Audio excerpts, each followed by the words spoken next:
तो वही हैं, लता पता पेड़ पौधे सब बने हुए हैं। औषधि रूपा स्त्री ने तपस्या करके यह वरदान पाई है।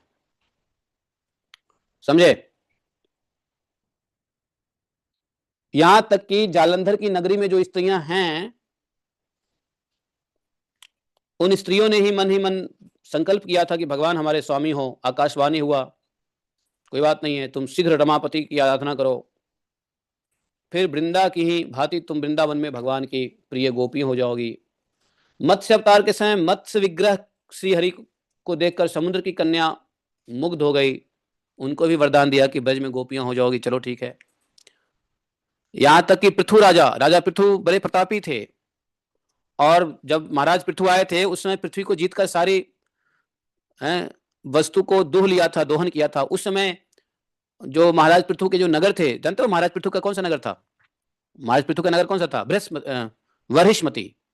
महाराज पृथु का नगर का नाम था वरिष्ठ। तो वरिष्मति के जो स्त्रियां थी, उन्होंने भी महाराज पृथु के ऊपर मन मुग्ध हो गए। तो उन स्त्रियों को भी भगवान ने कहा ठीक है, इंतजार करो, तुम्हारा मनोरथ पूर्ण होगा। वे सब स्त्रियां भी ब्रज में गोपियां बनेंगी। ब्रह्मा जी के तो भाव ऐसे उठ रहे थे, अच्छा वो भी ब्रज में गोपियां बनेंगी।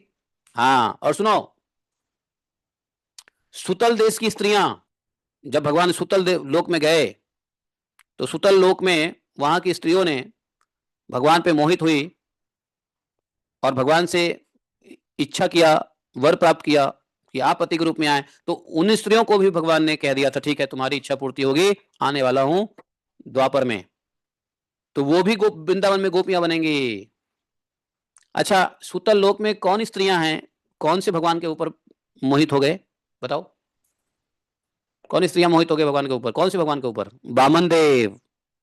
बामन देव भी सुतल लोक में गए ना। हाँ, वो भी गोपियां बन गई,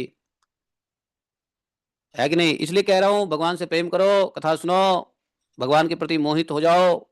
भगवान आपको भी अगले कल्प में हो सकता है ब्रह्मा जी को आदेश दें, है कि नहीं, आप भी गोपियां बन जाओगे। तो समझ गए गोपियां कौन सब है? ये गोपियां कौन है?